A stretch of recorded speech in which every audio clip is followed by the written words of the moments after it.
that comparison because it's like apples to oranges. You understand? Now, continuing on with what he's saying, one of the ideas is trying to clear a fighting game only on 1 credit, and it should be a game that you liked from the past, or maybe you get a random request from a fan to try to do that. It would be entertaining, in my opinion, for you to see how your skills translate to games you don't know, and you learn about them while teaching us about those mechanics, etc. It could become a checklist to see how many complete in a stream or over the course of a year, with you going back to ones you want to complete that you couldn't the last time. If there was downtime in the future and no relevant ongoing fighting game stream like Friday Night Fights, would you consider playing these on the MAME emulator or whatever console they're released on?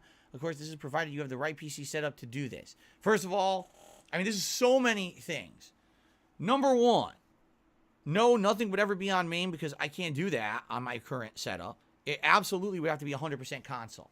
That dramatically limits me, all right? Eventually, if I upgrade my computer and I could do it, yeah, but now there's so many what ifs at this point, why are we even discussing it? If the hurdle to your idea is an upgraded computer, that we might as well just delete it now because we don't know when I'm getting an upgraded computer.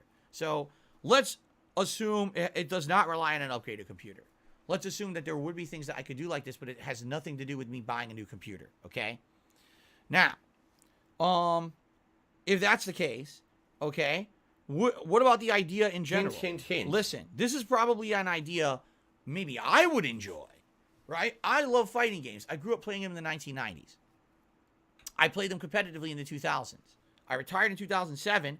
I came back to the fighting game community 2009, 2010 with Street Fighter 4. I played that for a couple of years, liked it, but then I retired essentially again around 2011 when I realized I just wanted to be a variety content creator, and I didn't want to be part of that FGC nonsense anymore. There was drama going on. It's too much of a grind. I said, enough is enough. You know, I didn't officially announce retirement, but let's be honest, I'm retired. For a decade, I've been retired. Over a decade. The last time I even played in a tournament was Screw Attack Gaming Convention a decade ago. And since then, I have zero desire to ever play competitively like that. You know what I mean? Like, and the fact that people still say, oh, you're part of the FGC, I don't know where that comes from. Where are you getting this weird notion? I'm not. Okay? Now, that being said, would I enjoy a fighting game challenge night once a week where we play old school fighting games and you challenge, beat it on 1 credit, play it on the hardest difficulty, do this variation, try this character. I would love that. I would absolutely love that. Would you? I don't think so, right? When you see me play fighting games, usually you want to see me play other humans. You don't care about me playing against the CPU, do you? Right? So to me, I hear, oh, do this, do that, because this is what Justin Wong does or whatever. Justin Wong literally is a content creator who only does fighting games. This is his niche. This is what he's been known for his entire life. He's been a top tournament player and EVO winner. He has name notoriety. He's got sponsorships in the fighting game community. He's been part of teams, sponsored teams. This is what Justin Wong does. People tune into Justin Wong to see him play fighting games. Retard? So I have to to see him ask. do gimmick runs, to see him do challenge runs. This is very entertaining to an audience. When on earth was I ever known for that? Right? Like, I understand what you're saying. What you're saying is I saw other people who play fighting games do this and it worked. Can you do it? Just because it works for them, sadly, doesn't mean it would work for me. I like the idea, Nick. I actually do. But the question is, would it work with my audience? This is not just me making content for me. This is me making content for thousands of people across the globe on a daily basis. Is this something, would people want Friday Night Fights where DSP challenges himself to offline fighting games at various difficulty levels, characters, and challenge? Would there be bounties? Would there be people who would challenge me, hey, tonight's bounty is Street Fighter Alpha 3. And if you can beat Street Fighter Alpha 3 arcade mode on the hardest difficulty tonight on 3 continues, the bounty is, so-and-so. Or if you can get 5 perfects tonight playing against the computer at the highest difficulty, we'll do a bounty or something like that. You know what I'm saying? That could work, but would anyone care? Right? Would anyone even understand the old school fighting games enough to even do that? Besides me. You know what I'm saying? So let me put it this way, Nick. I will officially take off my hat. I'll say, this is Nick's idea, and I will throw my hat into the ring. Just like that.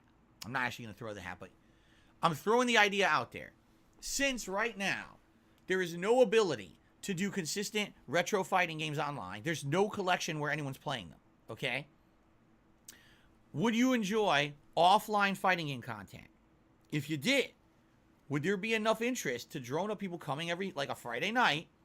And it doesn't have to be every Friday night. Maybe we can do every other Friday night. Every other Friday night fights, right? We'll do a challenge run, but it has to be offline content. What game? Because remember, I have various games. I have basically the Street Fighter collection, 30th anniversary collection. So I could play any of the classics. You know, any of the versions of Street Fighter 2, any of the versions of Street Fighter Alpha, any of the versions of Street Fighter 3 are all in that collection, correct? So those are all options. And then in the newest collection, Capcom Fighting Collection, you got all the versions of Darkstalkers and a few other games that I don't really know much about, right? So you have all these versions of the game available, right? That we could do. That It's money. up I to really you. do. I need that money. Would people to be pay my up for bills. challenge runs? But what would they be? And it would have to be fan submitted. What are your ideas for challenge runs? Would you like to see me beat a certain game with a certain character at a certain difficulty? Would you like to see me get a certain amount of perfects in a certain amount of time? Would you like to see this? Would you like to do that? And if the question is if people will show up, engage and support those streams, abso-freaking-lutely 1,000,000%. Yes, I they would said do that them. you're a gay boy. But from what I've seen, that we're gonna make only love seem to each really other like tonight. fighting games, number one, when they're brand spanking new, and when they're brand new, they'll come out to see the new games, see me play the new characters, play it online, all that. And then number two, if I'm doing online play. But even playthroughs of games, I'll give you examples here. Mortal Kombat has the Crypt. And, you know, over the course of me playing Mortal Kombat games over the years, I try to do the Crypt. Everyone complains. Why are you doing this? Why are you not playing online? We don't want to see this. This is boring. Why are you doing this single play? Get online and play people. Like, I'm not kidding. It's gotten to the point where it's obnoxious, where I just want to enjoy a game and I can't because I get yelled at for not playing online. So if I were to do this, it'd have to be buy-in. There'd have to be enough people saying, we're interested in this idea. Friday night fights, maybe every other week, but it's offline content. We challenge Phil to do various things in these classic fighters he has. And we could see, you know, and eventually, let's be honest here, eventually, it could branch out into other things. For example, other fighting games that I own. I own classic fighting. I own Injustice 1 and 2. I think I have Injustice 2 digitally. I have Tekken 7, I'm pretty sure digitally. I have older fighting games if you wanted to see me go back and try it in those too. I'd be down for that. You know, I'm okay with that. But we would have to get to a point where people care. Do people care? If it's not online, usually people don't, right? So I'll throw the idea out there. Thank you, Nick, for the idea. What do you guys think? Let me know. I'm not Justin Wong. I don't even know who Lord BBH. I don't know who these people are. They're from the fighting game community. I'm not. You tell me if you like this, and if you do, let's talk about it. And if not, let's bury it very deep and never speak of it ever again. But thank you, Nick, for the idea. Golden Nobles asks the following. Marvel vs. Capcom 3 is my favorite fighting game to this day. I'm wondering if you truly hate it, because I remember when it came out, you strongly criticized it. What in the game didn't you like? Here's what was good about Marvel vs. Capcom 3. An interesting, wide cast, a variety of characters from Capcom and, Street Fighter in general, but also the Marvel universe. They added more characters, that previously maybe were not in previous Marvel games and were kind of interesting. Flashiness was off the charts. The visual style of Marvel vs. Capcom 3 was great. It had that cell shading that kind of made it look like a comic book. The combos were amazingly flashy. You know what I'm saying? Like, everything was great. What was bad about it? The gameplay. What was wrong with the gameplay? The gameplay was completely unbalanced, that the entire game was based off of getting one hit and winning the match. That's not competitive to me. I don't care. That's a situation where it's like, why do I want to play a fighting game where I'm playing perfectly well, I make one mistake, and I lose the entire game? Or vice versa to that, there was another factor called X Factor. You could be completely getting destroyed in a match, activate X Factor, get one hit, and win the whole match. The game was based on comeback mechanics. That was Marvel vs. Capcom 3. It wasn't about, basically like high-level skill. It was comeback, 100% comeback mechanics. And that's shit to me. I don't like games that are based on comeback mechanics. I want something that has footsies, variety in gameplay, balance. The entire game of Marvel 3, rush down. Rush everyone down, get the one hit, giant combo. Next character comes in, giant combo. Next character comes in. Oh, wait, they activated X Factor. One hit, giant combo, game over. That's what audiences liked about Marvel 3. They liked that insane flashiness factor. One combo that would wipe a character out of the game. They liked that. But competitively, that's not very fun. From someone who grew up in the 90s playing fighting games that weren't like that were based more on basics and fundamentals. There's almost no basics and fundamentals in Marvel 3. It's a combo game. It's a combo maker game. And I don't like that. And to some extent, other games in the future, like Dragon Ball FighterZ, was almost exactly the same. It's like they followed that same mentality of, we don't care about fundamentals, just make it a combo maker, hit that one hit, oh, it's over. I don't like that, all right? So, for me, that's why I didn't like Marvel 3. A lot of people loved Marvel 3, but it stands to reason. Here's the deal. Take a look at how long Marvel 2 lasted. Marvel 2 came out in the late 1990s, and it existed competitively all the way until Marvel 3 came out in the early 2010s. Over 10 years, that game held its merit. Once Ultimate Marvel 3 came out, how many years until it died? A few? 3, 4? Does anyone really talk about the game anymore? It's dead because it was all flash and no substance. Once the flashiness of the game wore out, no one cared. Then they tried to make another one, Marvel vs. Capcom Infinite, and it flopped miserably. So it sucks because if they had retained what they were going for in Marvel 2, as opposed to making it a 100% combo maker game for Flash for streamers, I think it would have been a lot more successful over time. But it flopped after a few years because it didn't have fundamentals that were sound for competitive play. That's my take on it, okay? A couple super chats have come in. Please allow me to get a couple more questions before we get to the Twitter questions. We got 2 more forum questions. Felix the Maid says, will Battlefield ever recover from its massive downfall? Battlefield 2042 failed terribly. Many dislike Battlefield 5. What should DICE LA do? Will DICE succeed again in the FPS genre or fade away into the dark abyss? Only time will tell, and certainly I don't know. What I would say is, and I mean this, seriously, whatever they did with Battlefield 4, oh my God, it absolutely was amazing. It had the best graphics of the time. It had really fun gameplay mechanics when it came to the gunplay, the destructibles, the maps. Like, that game hit it on all cylinders. Now, Battlefield 4 on last-gen consoles was a piece of dog shit. I remember it on Xbox 360 and PS3 chugging along and being garbage. But on PS4, as a launch title for PS4, it was amazing. It blew your socks off how good the game was on PS4. And I played it for a while. I loved that game. And then ever since then, they've never made a good game. I don't get it. Where did they lose their way? You had Battlefield 1, Battlefield 2042, Battlefield 5, Battlefield fucking 47 or whatever. They all stink. I wish that they would make another game in the vein of Battlefield 4. But every other one after that is sucks. So all they got to do, go back to their roots. What was Battlefield 4? What worked? What didn't? Make it modern. I think they're going to have a hit on their hands. It seems like they don't have the ability to do that anymore.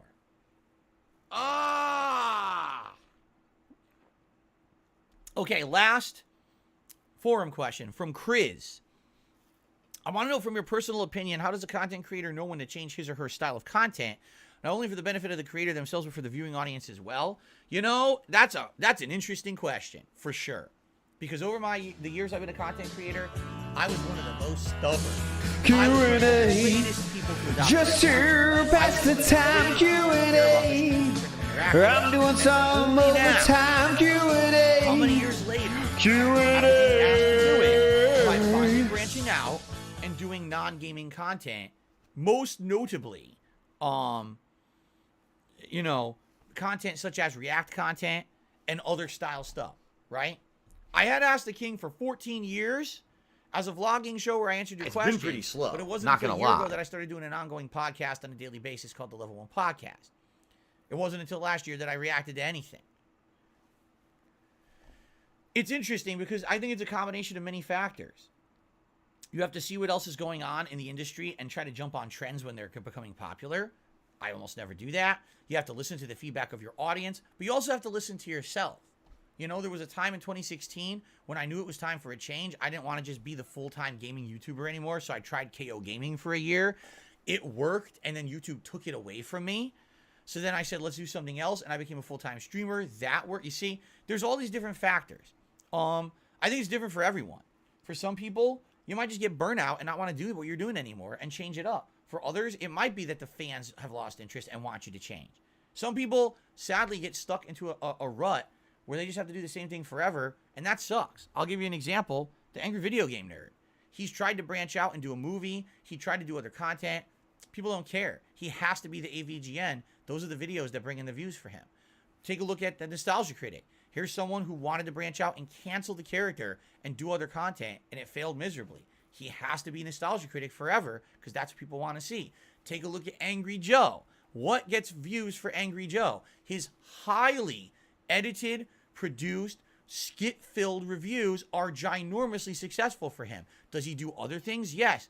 Does anyone care? His hardcore fans, but not the mainstream viewers. That's why he has to continue to do the ginormously produced content to keep his content going. And that's sad, because maybe you should have the ability to reinvent yourself and do different things, and you would hope that your audience will go along with you. But sadly, it kind of feels that for a lot of people that doesn't happen, right? For me, I'm happy enough to say that these different times when I've changed myself up, there's always been a good amount of people along for the ride who definitely support me.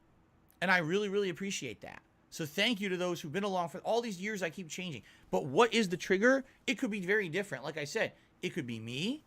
It could be the viewers. It could be the situation, the circumstance. There's so many things over the years that have had me change my style of content, right?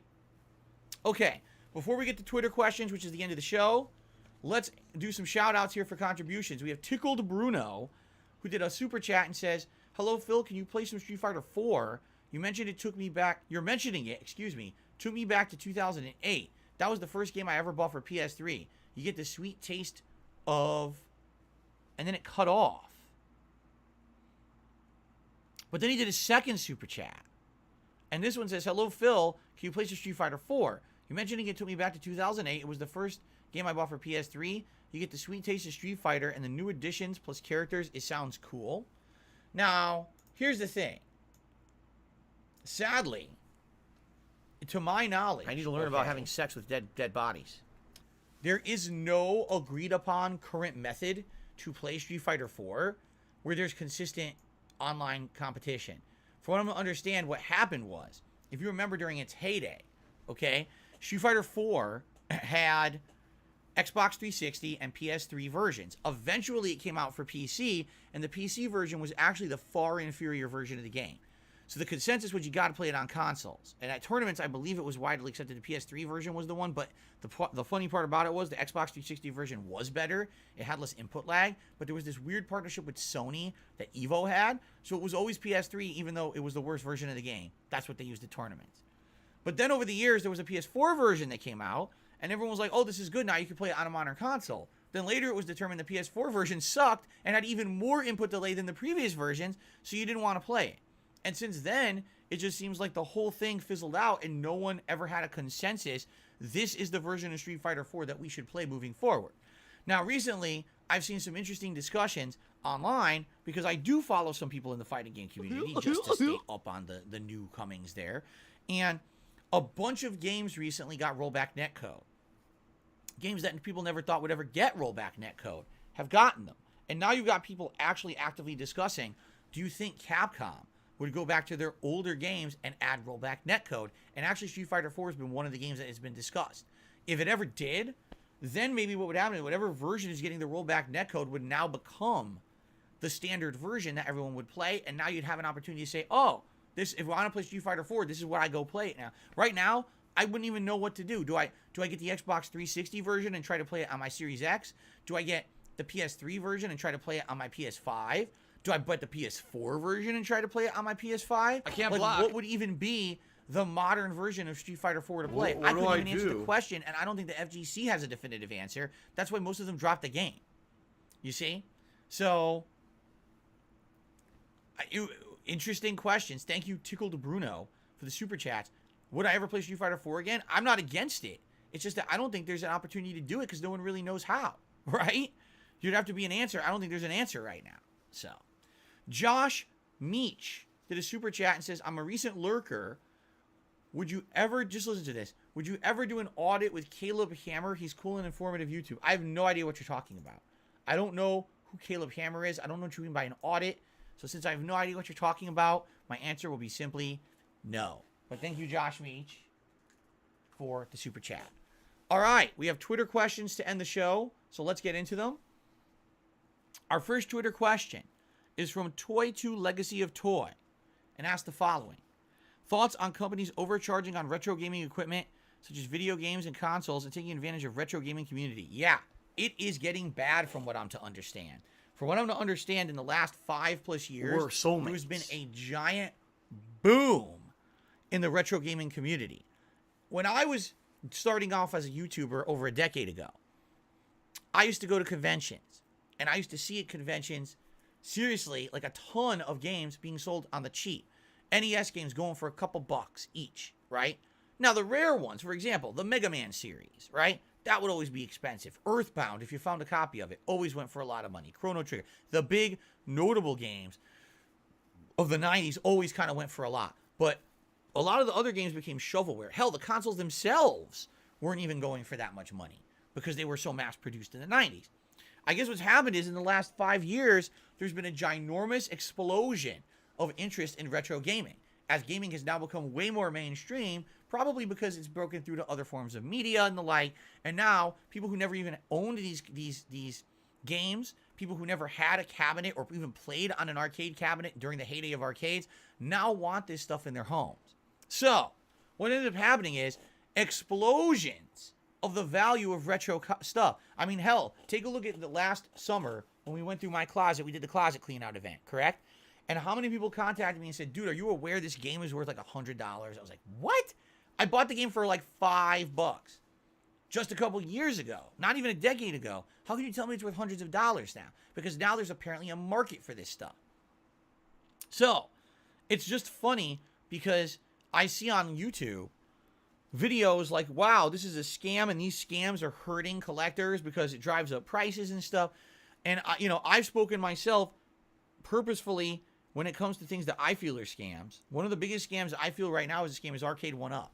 I think that whole company is a scam. All right? They're selling what they claim are replica arcade cabinets. They are not replica arcade cabinets. I saw one of them in person at Costco. That thing is a joke. Okay? Arcade 1-Up, here's what they do. They license a ROM free in their heads from a retro arcade game. 24/7. Sometimes it's several ROMs, and they run it through an emulator suite. They build a miniature cabinet that has inferior controls to what you would want for competitive play, frequently touts online features that don't even exist, and then they sell these for exorbitant prices, okay? They have a 4-player NFL Blitz cabinet. NFL Blitz is a game from the 1990s. It was a 3D, NFL football game. It was very popular in arcades at the time. It was very arcade. It was from the NBA Jam, but it was a football game. 4-player was literally so fun and popular. Those games, make tons of money for arcade owners. So now they have one that they made. I'm shit you not. The cabinet they make, they claim it's a 4-player cabinet. You can't fit 2 players on it. I saw it at Costco. 2 adults could not fit standing at this cabinet because it's so small, but they have 4 control schemes. No, there's no way 4 small children couldn't fit at this cabinet. It's so crunched and badly designed. But they're selling it as a 4-player cabinet to pretend like it's some big deal, and they're charging exorbitant amounts of money for this cabinet. I think it was like $500 at Costco. It was ridiculously expensive. They've got a cabinet they started selling in the fall, the Marvel vs. Capcom 2 cabinet, claiming, we have jailbroken MVC2. You can now play it because previously there was no way to buy MVC2, and now you can buy it and play it on this cabinet, and it has online play and all of it. People bought the cabinet, hooked it up, and found out they don't have online play. They lied. To this day, this cabinet's been out since the summer. It still doesn't have online play. You can only play against your people in person. It's 100% a ripoff. It's a joke. It's an actual scam. Related, I still have and they're doing this in and people keep buying them. I don't know why, because they're terrible. The controls are completely inferior from what you would want. Everyone knows for a fighting game you want Japanese-style controls. They don't sell that. It's American-style controls that are far inferior to what you would want in any kind of a competitive cabinet. I actually saw multiple videos. People say they always show up broken. There's always a panel that's damaged. There's always something busted, And what do essentially I do? every video that I see that reviews it says it's not worth the money, but people keep buying them. They're selling out. Like, what the hell is wrong with people? Again, it seems like the people who are into this have money to burn, and they do no research, and they don't know what they're doing. So that's what I mean. It seems like what's happening now, it's hip to be retro. It's hip to be into old. It's hip to have the Pac-Man. Hey, guess what, guys? I fucking played Pac-Man in arcades in the 80s and the 90s. I know about it, and I can have this lamp and say, I know what this is. I played these fucking games because I'm 40 years old. I owned the cartridges, so the artwork is appropriate to me. You're going to have 20-year-old kids who've never even touched this shit. Oh, it's so cool to have it, man. It's like, what are you talking about, right? People who never played in arcades, oh, I need to have an arcade collection at home. It's stupid.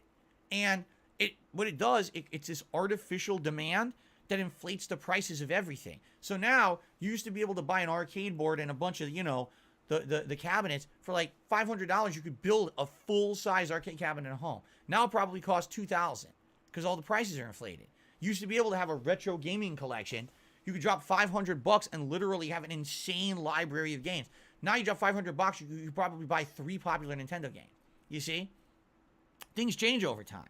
And it's weird to see it happen in real time for me. Because like I said, when I started on YouTube a decade ago, I would go to conventions and see what they had and grab finds and things. And now I guarantee you go to a convention, probably every game's like $20. Right? Just because it's retro. It's just not, it's wild.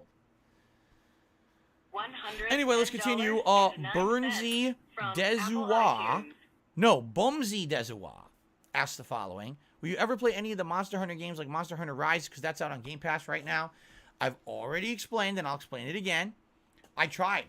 I played one that was on a 3DS many years ago. And then when Monster Hunter World was coming out, I tried the beta. People hated it. Fatty fat. Within 2 or 3 streams of me playing the 3DS one, they were bored and said, stop playing this. People stopped showing up, stopped engaging. And then the same thing with that. The beta was so boring to my viewership. I was doing it co-op with people who knew how to play to try to learn it. Within 2 hours, people said, stop playing right now. We'd rather have you cancel this stream and do something else for the final hour. We hate it. I don't know what to tell you. It's not that I don't want to give it a shot. The couple times that I tried it, it always failed. So to me, I don't see what's changed. Does Monster Hunter have a giant audience? Yes, it does. Does Monster Hunter have viewership? Yes, it does. I know for a fact there's streamers out there that get tons of viewership. The for it. Ziggy Piggy's No, back. apparently it's not my audience. So why am I going to try to force feed you guys games that you're not interested in, right?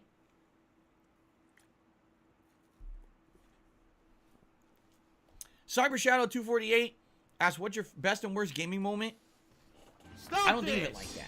I don't have gaming moments that I think of that were amazing. You know what I mean? I mean, competitively, what's my best gaming moment? When I got 4th place at EVO 2005. That was the highest ranked American in that event. Top 3 were all Japanese players. And, I don't think I'll ever go to a tournament and ever do that good ever again in my life. Okay? Just being honest. Did I play in other tournaments after that? Yes. Did I win them? Yes. But that was the most notable thing I'll probably ever do at a major tournament. What's like maybe the hardest gaming accomplishment I ever did in recent memory? Maybe beating Sekiro the way that I did. When I played Sekiro, honestly, my first run with 0 spoilers of what was coming, I basically beat the final area of the game in 10 minutes. I steamrolled it and beat that boss's ass. And most people say they spent hours upon hours trying to beat the final boss. It was so hard. And I just said, bye-bye, slapped the shit out of him. Since then, did I ever play as well as that? Probably not. That was probably a game that by the end I had mastered the parry and I was going crazy, and that's how I did that well. So, I don't know if that'll ever happen again in a game. But are these moments that really matter? No. To me, any moment that I'm on a stream and I'm having a great time with you guys and there's, we laugh or we have, we're enjoying, that's all it's about. It's not about, some great overall gaming accomplishment. Some amazing, Ding dong die.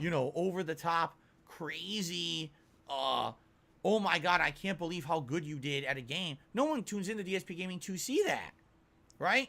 No one's ever tuning into DSP Gaming to see an amazing showing from Darkside Phil. So I don't think you should worry too much about that. Instead, let's worry about just the fun times we have together and what they mean to the people that are watching. The worst gaming moments, you could watch me a million times when I failed miserably at easy things in video games. I raged, that's an easy one, okay? Our final question from Twitter is from Siu, who asks, the name is pronounced Sawi? Fun. Wow. Okay. Well, Sawi, they said, how do you think the world will end? Will there be a sort of apocalypse, an alien invasion that ends humanity, or do you think the world will never end and life goes on? It's scientifically proven that the sun will go supernova and destroy us all. At that point, life will already be over. There won't be sustainable life on Earth. But you're saying when will the planet end? The planet will end, or the world. When will the world end? This planet will end when the sun goes supernova and destroys it. That's scientific answer. Now, if you're asking about when will humanity end, when will the human world end? I don't know. If anything, all right, what we just saw with COVID a few years ago is a great idea of what might happen. We like to believe that we're secure and safe. We like to believe we're oh so smart, right? Oh, humanity is so smart. We're ready for anything. As soon as COVID hit, we weren't ready for jack shit. We didn't have nothing ready to stop it. People were dying in droves. You know, people were acting like assholes, spreading it like crazy, not caring. Oh, it doesn't exist. Yeah, COVID, that was the funny part. At first, COVID didn't exist, right? It's a myth. It's a rumor. It's not real. Then, when people started dying around us in droves, people had to admit it existed. But then it was, oh, the methods to stop it, those are false, right? It's like people just want to believe whatever they want to believe forever. They're just dumb, and they will do dumb things. And unless you can control the dumb people to stop them from hurting the smart people, you will have a worldwide disaster that will be uncontrollable. There will never be a zombie apocalypse, but there very well could be a worldwide pandemic that will never end because people are too stupid to do it. So, to me, I think that's what'll do it, honestly. I don't think it'll be a world war. A world war will kill a lot of people, but it's going to be a worldwide plague or sickness that's going to just go whoop. And that's the end of that. Maybe I'm wrong. All right. We actually have 10 extra minutes. 10 extra minutes. Who would like to ask me a question? I actually can open up the stream chat. So when I laugh, to open QnA, and we don't almost never do this on Ask the King, but we can do it. Okay. No. Carlos says, if you receive an old game IP, if you could revive an old game IP, what would it be? I missed the first 2 Lost Planets. Infamous. QnA, just to pass the time. QnA, No. I'm doing some overtime. QnA, QnA. No. The only way I would do a 24-hour stream is if it was designated with other streamers to cover for me during a certain set time and take breaks. A 24-hour stream is not healthy for anyone of any age range, and if anyone does it, they're an idiot. They're literally hurting themselves. Even if you do it for charity, you're hurting yourself to do it. The human body is not meant to sit still for 24 hours. That is insane. You are going to hurt your body with long-term damage. You should not do that. Jay says, I got one evil Warriors 4 yesterday, only $9 at GameStop. Awesome. That's a great find. Okay, if I had to live in a horror game, what would it be? What do I do? Bugsnap. What's the best modern remake of a classic game I played in the last few years? Resident Evil 2. By far. It understood the spirit of the game. It totally redesigned the game from the ground up to be a modern game. But man, did it understand what the game wanted to be. And it became a horror game that was scary for all different reasons. I love Resident Evil 2 Remake. That's why it was my game of the year that year. Am I surprised GameStop's still in business? No, because idiotic people keep buying them out of problems. They would have gone out of business many years ago if companies didn't keep sending them money. I don't know why they keep sending them money, but, you know, they will fail eventually. They're not going to be around forever. What toppings do I like on my hot dogs? I like a traditional hot dog that's just like ketchup and mustard. I like a hot dog with spicy mustard and some relish and maybe some sauerkraut, maybe some diced onions like the works. I've had ones with bacon and stuff on it that's good. You know, hot dogs are pretty versatile with the toppings that they could have. Yeah, even a cheddar, a chili cheese dog is really good too. RAC, I can't really give you my opinion on Dead Space that's coming out soon because I haven't played it. I play it tomorrow, so after I play it, then I can give you my opinion. And I'm playing it all day tomorrow. Ryan, I didn't even know there was a new Silent Hill movie being made. When was the last time I had pizza, like real pizza, out? Last year when I ordered it for Feasting with the King. Like I said, I've had home pizza before where I make it or we get one you bake in the oven, but I haven't had a order out pizza in a long time. PS3 Troop said, would I consider playing every Souls game back-to-back start to finish from Demon Souls to Elden Ring during dead months? No, that's too much overload of the same type of game. I'm a variety streamer. It would never work. People would get burnt out too fast. Should you take steroids to get swole? Consult your physician on that. Don't ask me. I'm not a doctor, nor am I any kind of a fitness professional. What's my opinion on the new Dead Space? I can't have an opinion on it until I play it tomorrow. I literally just answered this question. Did I ride in a cable tram? Did I ever ride in a cable tram? I'd like to say yes, because I swear I do have a memory of doing this. I remember standing in something that was like moving, like wiggling back and forth and going on a cable. Are you a functional But retard? when exactly have I to did this, ask. I have absolutely no recollection. Maybe when I was a child. Somewhere with my parents. Because I can't remember when it was, but I swear I remember that. Do I believe people are inherently good or evil? No. What is your favorite Fallout? Fallout. All right. Fallout 3 stands as a special place in my heart because it was the first one in the series I ever played. And I actually can't wait to do a full playthrough of it eventually with you guys. I'm feeling very nostalgic about it. But I think objectively, probably New Vegas is better. But we'll see when I play Fallout 3.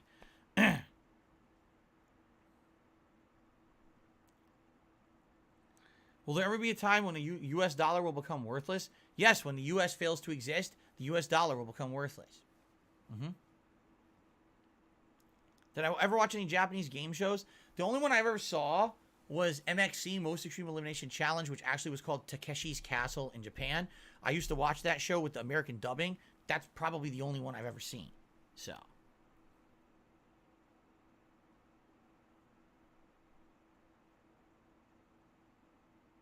I've done multiple Ratchet & Clank playthroughs over the years. They're all here on DSP Gaming. You can search for them and find them in my playlists tab.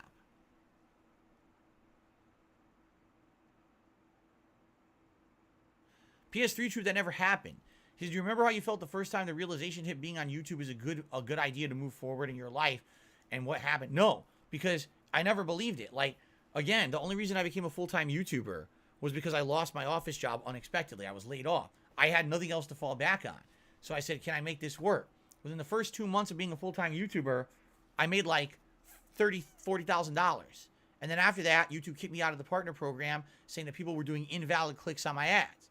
So then I went to Blip TV, and within 1 month, I was kicked off of Blip TV for racist jokes. So after that, I came back to YouTube. I was like, now what am I going to do? And then I got partnered with Machinima, and then that started working. Oh, okay. But the thing is, like, I kind of went through the ringer. And because I did, I never really believed that this was, oh, I'm going to make it or whatever. I always kind of believed that it was going to be like fleeting. You know what I'm saying? I did. I kind of believed that it would be fleeting. And that's why that's really why I became a workaholic. Alive and I well felt that in if I worked as Israel. hard as I could during those initial years, I would get myself to a position where I could improve my life. And I did when I moved. So if I hadn't worked my ass off those first few years as a YouTuber and made all the money I did, maybe I never would have moved to Washington and had the life I have today.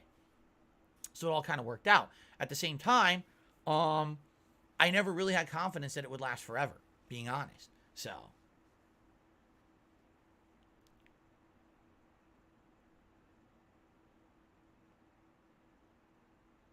Will I play Red Dead Redemption 2 again this year because it's been 5 years? I don't know. Red Dead Redemption 2 is the kind of game that's so heavily narrative focused, I don't really feel like replaying it has value because you already saw the narrative once. The gameplay elements kind of take second fiddle to everything else. You know what I'm saying? Huh.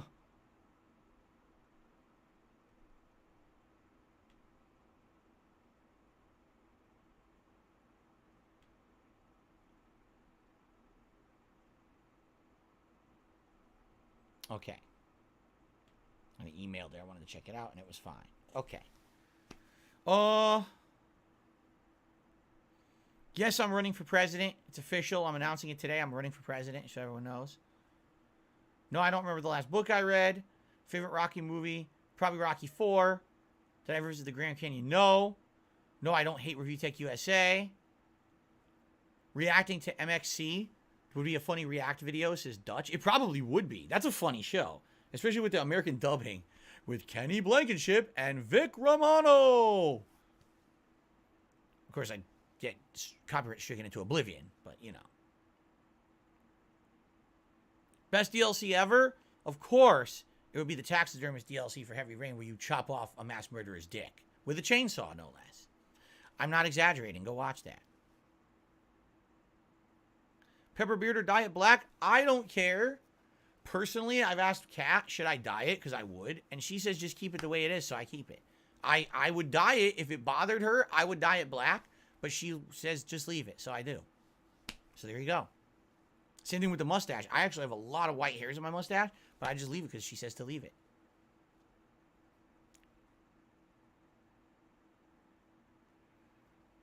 Favorite brand of coffee? I think it's called Kaluai. It's a Hawaiian brand. That's a blend of Hawaiian and other coffees, but it tastes really good, and it's my favorite right now. I don't know what games I'll replay this year. It's a good question, but we'll have to see what time permits. MSP or Santrax? Santrax. I hated MSP. I didn't like the MSP team of Marvel vs. Capcom 2 because I don't like Psylocke. I think she's a weak character. Santrax has all good characters, so.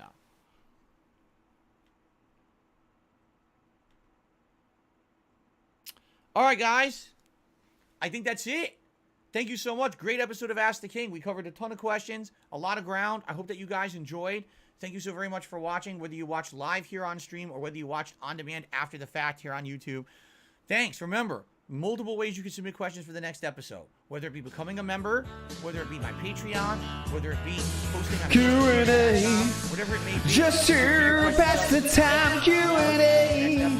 I'm doing some overtime, QnA. Next time, thank you, and keep those questions coming. Stay cool. See you later.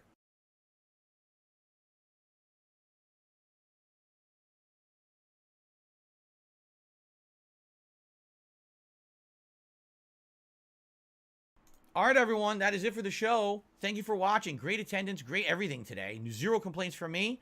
I'm now going to go on break, and I'm going to upload this episode to the channel. 3 parts. Obviously, we got the podcast, and we got the 2 parts of the show. Later tonight, 6:45 p.m. Pacific time, it is 2 hours of Warzone Battle Royale fun that I hope you will join me for. It should be a great time, and hopefully I can actually do well, unlike last time. Tomorrow, all day long, it is the Dead Space remake. Why am I talking like this? Why don't I just do this? I don't know. Tomorrow, all day long, it's the Dead Space remake. So I hope you'll join me tomorrow for the big release, the first big release of 2023. Dead Space is a game that means a lot to me. It was the first horror game I ever played on YouTube in 2008. It's great to come full circle a full 15 years later to play it again. This is going to be awesome. I hope you guys will join me for the fun tomorrow. But I hope you'll be here for Warzone tonight as well if you can make it. All right, guys? Thanks very much. Time for me to upload and get ready for tonight. Peace out, everyone. See you then. Later.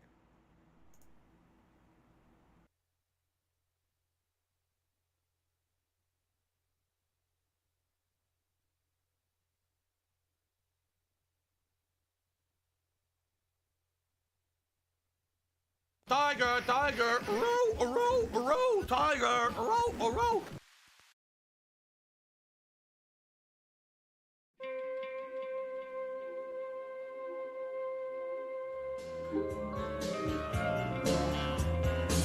QnA, just to pass the time, QnA. I'm doing some overtime, QnA. QnA.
Yeah.